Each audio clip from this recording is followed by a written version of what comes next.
அன்பான நேயர்களே, காலை வணக்கம்.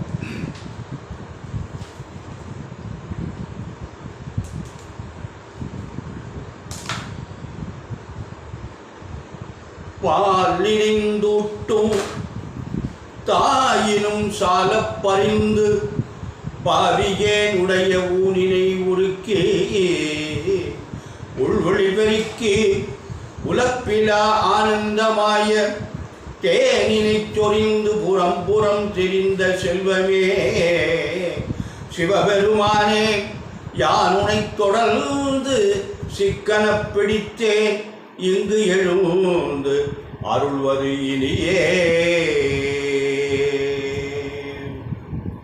கல்லா மனத்து கடைப்பட்ட நாயேனை வெள்ளாடல் தென்னல் பெருந்துறையால் கல்லை பிசைந்து கனியாக்கி வெள்ள தழுத்தி வினை கடிந்த வேதியனை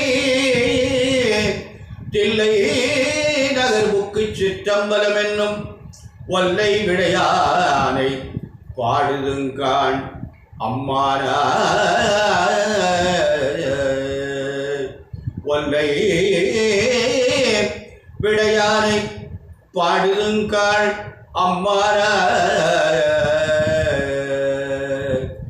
அன்பு சார்ந்த நேயர்களே, இன்று பங்குனி மாதம் 10ஆம் நாள் திங்கட்கிழமை, தசமி திதி, உத்திராட நட்சத்திரம். உத்திராட நட்சத்திரம் இரவு 12:52 வரை இருக்கு. பின்னாடி திருவோண நட்சத்திரம். மரண யோகம், அமிர்த யோகம். உத்திராட நட்சத்திரம் இருக்கிற வரை மரண யோகம், அதுக்கப்புறம் அமிர்த யோகம்ன்றது. திங்கட்கிழமை ராகுகால எப்போதுமே 7:30 முதல் 9 வரை, யமகண்டம் 10:30 முதல் 12 வரை, குளிகன் 1:30 முதல் 3 வரை, சூலம் கிழக்கு, பரிகாரம் தயிர். அன்பான நேயர்களே, இன்று கிரகங்கள்லாம் எப்படி இருக்கிறது என்று பார்ப்போம். அதாவது மீனத்தில் சூரியன், சுக்கிரன், ராகு இருக்காங்க. ரிஷபத்தில் குரு இருக்காரு, மிதுனத்தில் செவ்வாய் இருக்கு, கன்னியில் கேது இருக்கு, சந்திரன் தனுசுல இருக்காரு.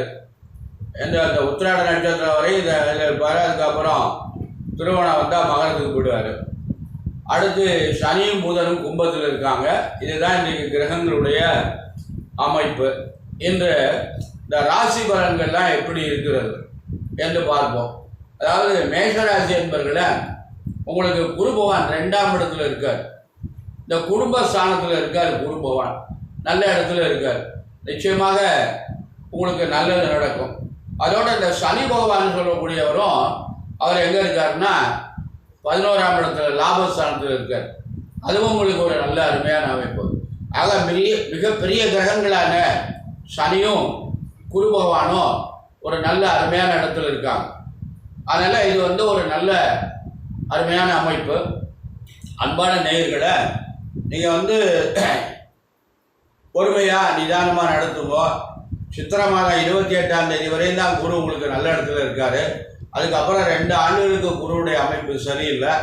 எது பண்ணிக்கிறதா இருந்தாலும் இப்போ இந்த 2 மாதத்துக்குள்ளே எந்த காரியத்தையும் பூர்த்தி பண்ணிட்டு இருக்கோம். அன்பான ரிஷபராசி என்பவர்களே, உங்களுக்கு பிரச்சனைக்குரிய காலம் ஜென்ம குரு. அதனால் பார்த்து கவனமாக நிதானமாக நடந்து கொள்ளுங்கள். உங்களுக்கு இடமாற்றங்கள் கிடைக்கும். வெளிநாட்டுக்கு போகலாம், வெளிநாட்டில் இருந்தால் இங்கே வரலாம், வீடு மாறலாம், வாடகை வீட்டில் இருந்தால் சொந்த வீட்டுக்கு போகலாம். இப்படியெல்லாம் ஒரு சில கருத்துக்கள்லாம் இருக்குது. அதனால் அன்பான நேயர்களை, உங்களுக்கு ரிஷபராசிக்காரங்களுக்கு 10ல் சனி இருக்குது, 11ல் ராகு இருக்குது. இது 2 பெரிய அமைப்பு. உங்களுக்கு குரு பகவான் சரியில்லாட்டாலும் இந்த 2 கிரகமும் உங்களுக்கு நல்ல நிலையில் இருக்குது. இந்த 2 கிரகமும் உங்களுக்கு சாதகமான கிரகம். அதனால் ரிஷபராசி என்பதில் ரொம்ப பொறுமையாக நிதானமாக செயல்படும்போ நல்லதே நடக்கும். இந்த குரு பயிற்சி உங்களுக்கு நல்ல சாதகமாக இருக்கும். அன்பான மிதுன ராசி என்பவர்களை, உங்களுக்கு ராசியில் செவ்வாய் இருக்குது. ராசிநாதன் புதன் 9ல் இருக்கார், சனி 9ல் இருக்கார். ஆனால் குரு பகவான் 12ஆம் இடத்துல இருக்கார். அது தேவையில்லாத ஏதாவது செலவுகளை ஏற்படுத்துவார். ஆனால் சுக்கிரன் 10ல் இருக்கார், 5 கூடையவர். ராகு 10ல் இருக்குது. தொழிற்சானம் பிரமாதமாக இருக்கும். சூரியன் 10ல் இருக்குது. வருமானம் நிறையா வரும், ஆனால் செலவுகள் நிறையா வரும். ஆனால் பார்த்து கவனமாக நடந்து கொள்ளுங்கள். கடகராசி என்பவர்களே, உங்களுக்கு குருபவன் நல்ல இடத்துல இருக்காங்க, அருமையான இடத்துல இருக்காங்க. அதனால இது உங்களுக்கு நல்ல பலன்கள்லாம் தரும். அன்பான கடகராசி என்பவர்களை கொஞ்சம் பொறுமையாக நிதானமாக நடுங்க. கொஞ்சம் பொறுமையாக இருந்தால் இன்னும் 2 மாதம் தான் இருக்குது. சித்திரை 28, 11/5 குரு பயிற்சி. அதுக்கு பிறகு உங்களுக்கு அமோகமாக இருக்கும். அதாவது இப்போ கடகராசி என்பவர்களுக்கு இப்போ நல்லா இருக்குது, அதுக்கப்புறம் உங்களுக்கு சரியில்லை. அதனால் உங்களுக்கு கொஞ்சம் நல்லது நடக்கும். 2 மாதத்துக்கு உங்களுக்கு நல்ல நேரம். அந்த குரு பயிற்சி உங்களுக்கு சாதகமாக இல்லை, 12ஆம் இடத்துக்கு வந்துடுறாரு.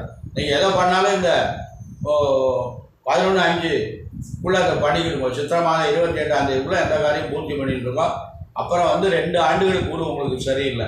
அதனால் பார்த்து கவனமாக நடந்து கொள்ளுங்கள், நல்லதே நடக்கும்.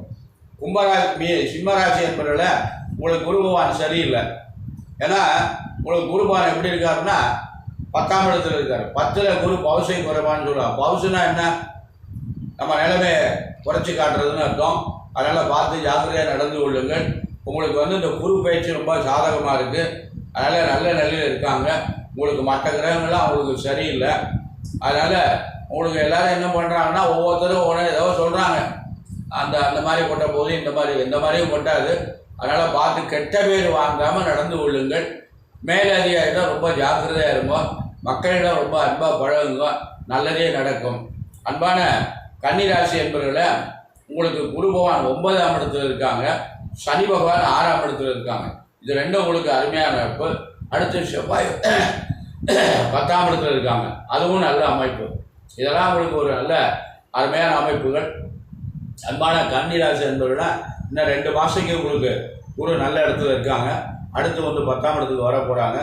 அதனால் குழப்பம் இல்லாமல் இந்த 2 மாதத்துக்குள்ளே எல்லா காரியத்தையும் பூர்த்தி பண்ணிட்டு இருக்காங்க. அதுக்கப்புறம் ஓராண்டு உங்களுக்கு சரியாக இருக்காது.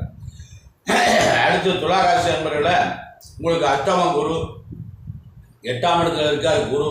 அவர் உங்களுக்கு எந்த காரியத்தையும் செய்ய விட மாட்டார். இந்த 2 மாதத்துக்கு எதையும் பண்ணாதீங்க. இந்த குரு பயிற்சி உங்களுக்கு நல்ல சாதகமாக இருக்குது. 9ஆம் இடத்துக்கு வராரு, நல்லதே நடக்கும். இந்த ஓராண்டு அமோகமாக இருக்கும் உங்களுக்கு.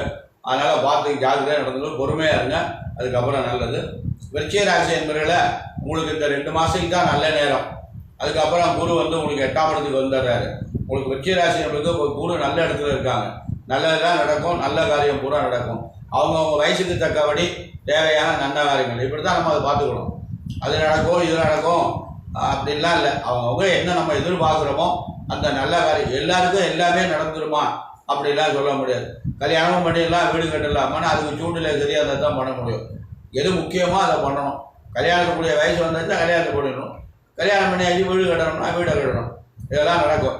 அதனால் இந்த மாதிரி ஒரு அமைப்புகள்லாம் நல்லபடியாக நடக்கும். விருச்சிக ராசி என்பவர்கள அடுத்தபடியாக தனுசு ராசி என்பவர்கள உங்களுக்கு குரு பகவான் 6ல் இருக்குது. உடல்நிலையில ரொம்ப கவனமாக தெரியுங்க. உடல் ஆரோக்கியத்தில் ரொம்ப கவனமாக இருக்கணும். ஏன்னா 6ஆம் இடம் குருவுக்கு நல்ல இடம் இல்லை. நோயை கொடுத்து அது சம்பந்தமாக செலவு எடுத்து விட்டுருவார். அதனால் அது நல்லதில்லை. ஆனால் உங்களுக்கு சனியும் ராகு நல்ல இடத்துல இருக்காங்க. சனி பகவானும் ராகு 4ல் இருக்குது, சனி பகவான் 3ல் இருக்கார்.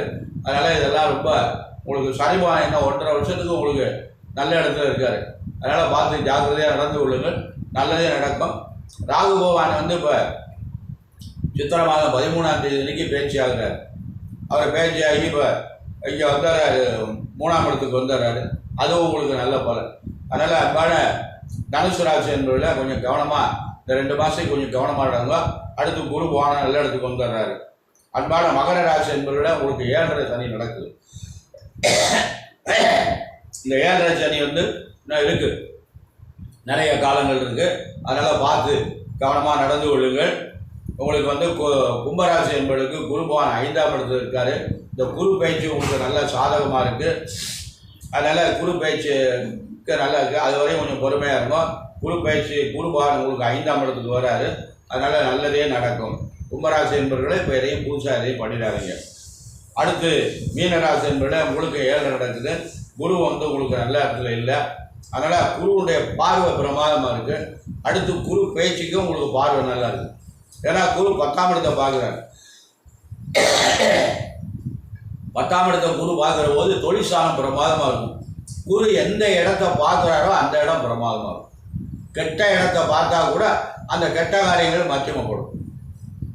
அதனால் குருவுடைய பார்வை உங்களுக்கு நன்றாக இருக்கிறது. அன்பான மகர ராசி, கும்பராசி, மீன ராசி என்பதில் ஏழையினுடைய தாக்கம் இருக்கிறது. பார்த்து கவனமாக நடந்து கொள்ளுங்கள். அதாவது நிறைய பேர் நிறைய விளம்பரம்லாம் பண்ணுறாங்க. அந்த விளம்பரத்தை நம்பி ஏமாந்துடாதீங்க. அதனால் நமக்கு என்ன இறைவன் நம்ம தலையில் ஜனனமாகின்ற பொழுது எழுதியிருக்கின்றானோ அதுதான் நடக்கும்.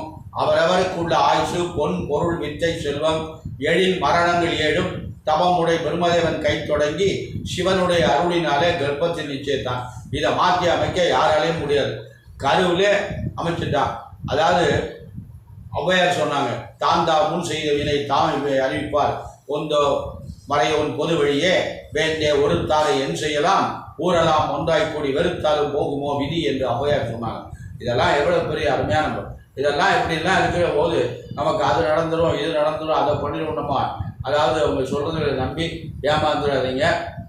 பெரும் பகுதி நான் என்ன சொல்கிறேன்னா, ஏமாற்றுவதற்காகத்தான் மக்கள் நிறைய நம்ம இருக்காங்களே தவிர நமக்கு உதவி செய்வதற்கு மக்கள் இல்லை.